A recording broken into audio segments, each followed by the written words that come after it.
ಆಕೆ ಮೂಲತಃ ಹಿಂದೂ ಯುವತಿ. ಬೆಂಗಳೂರಿನಲ್ಲಿ ಪ್ರೀತಿಯ ಬಲೆಗೆ ಬೆದ್ದು ಅನ್ಯಕೋಮಿನ ಯುವಕನನ್ನ ಪ್ರೀತಿಸಿದ್ಲು. ಲವ್ ಜಿಹಾದ್ಗೆ ಬಲಿಯಾದ ಆಕೆ ಇಸ್ಲಾಂಗೆ ಮತಾಂತರಗೊಂಡು ಕೈಯಲ್ಲಿ ಮಗು ಹಿಡಿದುಕೊಂಡು ದಿಕ್ಕು ತೋಚದೆ ನ್ಯಾಯಕ್ಕಾಗಿ ಪರದಾಡ್ತಿದ್ದಾಳೆ. ಡೀಟೇಲ್ಸ್ಗಾಗಿ ಈ ಸ್ಟೋರಿ ನೋಡಿ.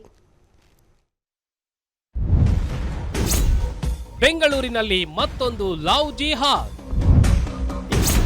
ಪ್ರೀತಿ ಹೆಸರಲ್ಲಿ ಮತಾಂತರ, ಗರ್ಭಪಾತದ ಕ್ರೌರ್ಯ. ಸೃಷ್ಟಿ ತ್ರಿಪಾಠಿಯನ್ನ ಜೈನಬ್ ಮಾಡಿ ಕೈಕೊಟ್ಟ ವಂಚಕ. ಈಕೆಯ ಹೆಸರು ಸೃಷ್ಟಿ ತ್ರಿಪಾಠಿ. ಮೂಲತಃ ಕೋಲ್ಕತ್ತಾದ ಯುವತಿ. ಕೆಲವು ವರ್ಷಗಳ ಹಿಂದೆ ಎಜುಕೇಷನ್ಗಾಗಿ ಬೆಂಗಳೂರಿಗೆ ಬಂದಿದ್ಲು. ಆಗಲೇ ಪರಿಚಯವಾಗಿದ್ದು ನೋಡಿ ಸೈಯದ್ ಇಮ್ತಿಯಾಸ್. 2024ರಲ್ಲಿ ಸ್ನೇಹದಿಂದ ಶುರುವಾದ ಈ ಸಲುಗೆ ಲವ್ ಜಿಹಾದ್ ಆಗಿ ಮಾರ್ಪಾಡಾಯಿತು. ಸೃಷ್ಟಿ ತ್ರಿಪಾಠಿ ಹಾಗೂ ಸೈಯದ್ ಇಮ್ತಿಯಾಸ್ ಕೆಲವು ತಿಂಗಳು ಲವ್ ಮೂಡ್ನಲ್ಲಿ ತೇಲಾಡ್ತಾರೆ. ನಂತರ ನಿನ್ನ ಮದುವೆ ಆಗ್ತೀನಿ, ಆದ್ರೆ ನೀನು ಇಸ್ಲಾಂಗೆ ಮತಾಂತರವಾಗಬೇಕು ಎಂದು ಈತ ಹೇಳಿರ್ತಾನೆ. ಅದರಂತೆಯೇ ಸೃಷ್ಟಿ ತ್ರಿಪಾಠಿಯಿಂದ ಜೈನಬ್ ಆಗಿ ಬದಲಾಗ್ತಾಳೆ. इधर इम्तियाज ने मुझे कन्वर्ट करा के शादी से पहले अब छोड़ के मुझे भाग गए। उनके माता पिता भी मिले हुए हैं। उनके माता पिता को फिक्र ही नहीं है, वो कहाँ पे बोल रहे कि कहाँ तो भी होगा, छोड़ो, तुम्हें कई को इतना टेंशन ले रही सो, इतना करके बोल रहे हैं।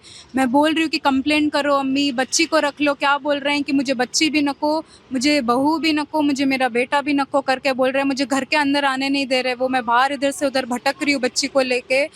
मेरे पास पैसे भी नहीं है कि मैं कहाँ तो भी रहूँ। ಈ ಸೃಷ್ಟಿ ಮೊದಲಿಗೆ 2 ಅವಳಿ ಜವಳಿ ಮಕ್ಕಳ ತಾಯಿಯಾಗಿದ್ದು ಅದ್ಯಾಕೋ ಏನೋ ಅದನ್ನ ಸೈಯದ್ ಇಮ್ತಿಯಾಸ್ ಅಬಾರ್ಷನ್ ಮಾಡಿಸಿದ್ನಂತೆ.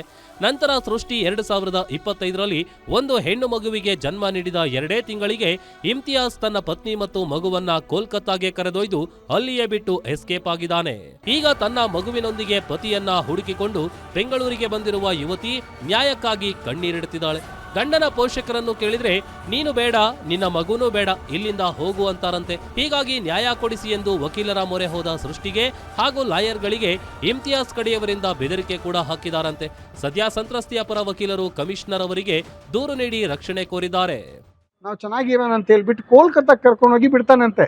ಈ ಲೇಡಿಗೆ ಕೋಲ್ಕತ್ತಾ ಕರ್ಕೊಂಡು ಆಗ್ಲಿ ಬಿಟ್ಬಿಟ್ಟು ಅಲ್ಲೇ ಫೋನ್ ಸ್ವಿಚ್ ಆಫ್ ಮಾಡ್ಕೊಂಡು ಓಡಕ್ ಬಂದಿದ್ದಾನೆ. ಅದರಿಂದ ಈ ಮಹಿಳೆ ಬಂದು ನಮ್ಗೆ ಹೇಳ್ತಾರೆ, ಸರ್ ದಯವಿಟ್ಟು ತಾವು ಹೆಲ್ಪ್ ಮಾಡಿ, ತಮ್ಮ ಸೋಷಿಯಲ್ ಮೀಡಿಯಾದಲ್ಲಿ ನಾ ಈ ಹುಡುಗಂದು ಫೋಟೋ ಮತ್ತು ನಂದು ಸ್ಟೇಟ್ಮೆಂಟ್ ಕೊಡ್ತೀನಿ, ತಾವು ಹಾಕಿ ಅಂತ ಸೋಷಿಯಲ್ ಮೀಡಿಯಾದಲ್ಲಿ ಹಾಕಿದೆ. ನಿನ್ನೆ ಬೆಳಗ್ಗೆ ಹಾಕಿದ್ಮೇಲೆ ನನಗೆ ಸುಮಾರು ಒಂದು 500 ಕಾಲ್ಸ್ ಬರುತ್ತೆ, ಥ್ರೆಟ್ನಿಂಗ್ ಕಾಲ್ಸ್, ಸುಮಾರು ಕಾಲ್ಸ್ ಬರುತ್ತೆ. ಕಾಲ್ ಮಾಡಿಬಿಟ್ಟು ಬೆದರಿಕೆ ಕೊಡ್ತಾ ಇದ್ದಾರೆ. ಅದು ಆ ವಿಡಿಯೋನ ಡಿಲೀಟ್ ಮಾಡಬೇಕು, ಇಲ್ಲ ನಿಮಗೆ ಸಾಯಿಸ್ಬಿಡ್ತೀನಿ, ಅದು ಇದು ಅಂತ ಹೇಳ್ತಾ ಇದ್ರು. ಒಟ್ಟಾರೆ ಮತಾಂತರಗೊಂಡ ತಪ್ಪಿಗೆ ಸೃಷ್ಟಿ ತ್ರಿಪಾಠಿ ಮಗುವನ್ನ ಹಿಡಿದುಕೊಂಡು ಕಷ್ಟಪಡ್ತಿದ್ದಾಳೆ. ಪ್ರೀತಿಯ ಹೆಸರಲ್ಲಿ ನಡೆಯುತ್ತಿರುವ ಇಂತಹ ವಂಚನೆ ಪ್ರಕರಣಗಳ ಬಗ್ಗೆ ಈಗಿನ ಯುವತಿಯರು ಜಾಗರೂಕರಾಗಿರುವುದು ಅವಶ್ಯಕ. Girish, crime bureau, guarantee news, Bengaluru.